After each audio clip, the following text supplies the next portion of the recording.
जैनुल आबिदीन ने मैदान जंग में निकलने का फैसला किया, मगर जंग से पहले उसने एक काम किया।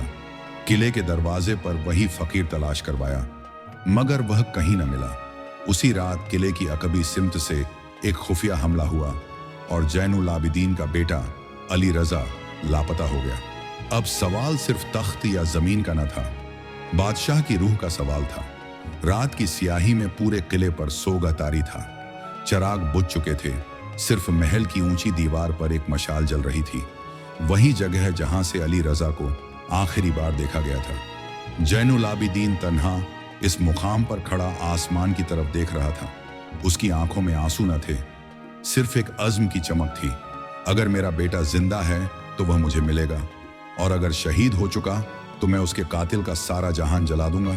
दूसरी तरफ अशरफ खान किला अलहदा के करीब एक खुफिया मकाम पर खैमाजन था। अली रजा वाकई उसके कब्जे में था, मगर उसे कत्ल करने के बजाय कैद कर रखा था।